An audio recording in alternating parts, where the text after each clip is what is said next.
फ़ारिज हो जाने के बाद आपकी हाथ की हरकत का बेहतर ना होना। देखिए, सबसे पहले तो आप समझें कि फ़ालिज के बाद आपके हाथों और टांग पे क्या इफ़ेक्ट होता है। बेसिकली आपका जो नर्वस कंट्रोल है, आपकी जो दिमाग से नर्व्स आ रही हैं, वो आपके इन हाथ के मसल्स को, बाजू के मसल्स को और टांग के मसल्स को स्टिमुलेशंस मतलब कि करंट नहीं दे रही होती। वो करंट जब नहीं देती तो उससे क्या होता है कि आपके मसल्स काम नहीं करते, आपके मसल्स में जान नहीं आती, आपके मसल्स एक्टिव नहीं होते। उसके लिए बेहतर ये होता है कि आप क्वालिफाइड फिजियोथेरेपिस्ट से फिजियोथेरेपी करवाएं। मेरे पास जितने भी मरीज़ आए हैं उनकी यही प्रॉब्लम थी, वो या तो किसी मतलब कि अनक्वालिफाइड पर्सन से फिजियोथेरेपी करवाते हैं या तो वो प्रॉपर फिजियोथेरेपी नहीं करवा रहे होते। देखिए, फ़ालिज के बाद आपकी जो मैनेजमेंट है, मेडिकल मैनेजमेंट, वो हो जाने के बाद आपकी मेडिकेशन और सारी चीज़ें एडजस्ट कर दी जाती हैं। उसके बाद आपको फिजियोथेरेपी यकीनन फ़ौरी जो है वो चाहिए होती है। अगर जिस मरीज़ को जितनी जल्दी फिजियोथेरेपी मिलती है वो उतना जल्दी बेहतर होता है।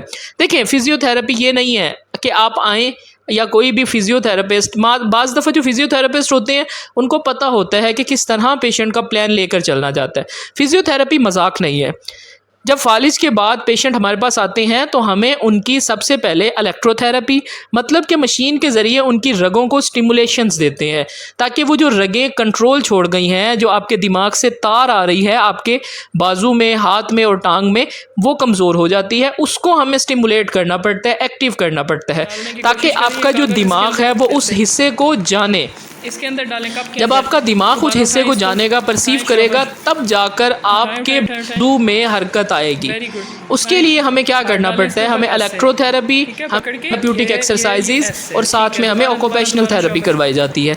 आसान अल्फाज में आपको बताऊं कि सबसे पहले हमें इलेक्ट्रिकल स्टिमुलेशंस देनी पड़ती हैं रगों पे, नर्व्स पे और पट्ठों पे, मसल्स पे। उसके बाद हमें एक्सरसाइजेज करवानी पड़ती हैं मरीज़ से। ये जो आप देख रहे हैं वीडियो में, इसे कहते हैं ऑक्यूपेशनल थेरेपी।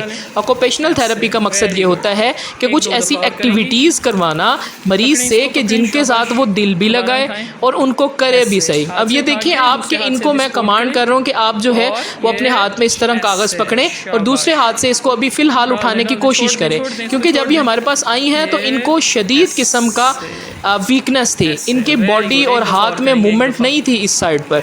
अब जो है हमने इनको स्टिमुलेशंस दी, एक्सरसाइजेस करवाई। उसके बाद ये ऑक्यूपेशनल थेरेपी की वीडियोस आपसे शेयर कर रहे हैं कि ऑक्यूपेशनल थेरेपी कितनी इंपॉर्टेंट है। डालें, इसमें डालें, डाल दिया। इस थेरेपी से बेसिकली दिमाग जो है वो इस पैटर्न को, इस हिस्से को याद करता है। इसको जब याद करता है तो उससे जो है वो आपकी यहाँ से मूवमेंट होती है और ये आपके दिमाग में जाती है।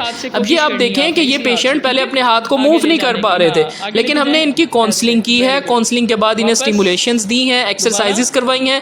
अब जो है ये अपने हाथ को कोशिश कर रही हैं, दिल लगा रहे हैं। जब ये हमारे पास फर्स्ट टाइम आए तो ये बहुत ज़्यादा इनकोऑपरेटिव थी कि मतलब कि ज़रा सा भी मतलब कि इनको मूव करवाएं या स्ट्रेच दें तो ये मतलब शोर करती थी। मतलब क्योंकि जब एक पर्सन इस कंडीशन में होता है तो वो डिप्रेशन की तरफ चला जाता है। तो हमने इनकी काउंसलिंग की, इनको गाइड किया, इनको समझाया। ये फिजियोथेरेपी ये है जो आप लोग किसी टेक्नीशियंस जो मतलब कि या कोई ऐसे होते हैं जो अनक्वालिफाइड होते हैं उनसे जब करवाते हैं, उनका काम सिर्फ एक्सरसाइज करवाना है, रिहेबिलिटेशन नहीं करवाना। रिहेबिलिटेशन का मतलब ये होता है कि एक पर्सन को किसी भी कंडीशन, प्रॉब्लम या इंजरी से नॉर्मल ज़िंदगी की तरफ लेकर आना। सो फिजियोथेरेपी अगर पेशेंट को प्रॉपर तरीके से मिल जाए तो पेशेंट बेहतर हो जाता है। ये एक्सरसाइजेज आप वीडियोस में देखें। अगर आपको स्ट्रोक या फालिज है तो आप ये एक्सरसाइजेज घर पर किया करें। इस एक्सरसाइज देखें कि हमने जो है वो मरीज़ के आगे ये रख दी है कोई राउंड लंबी चीज़। आप इसकी जगह पानी की बोतल भी भर कर रख सकते हैं। अब मरीज़ को हमने कहा है कि इसको हिलाए। देखिए, अब ये खुद हिला रहे हैं।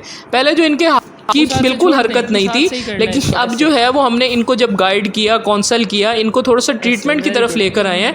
तो ये देखिए किस तरह से जो है वो कोशिश कर रही है कि इनका हाथ मूव करे।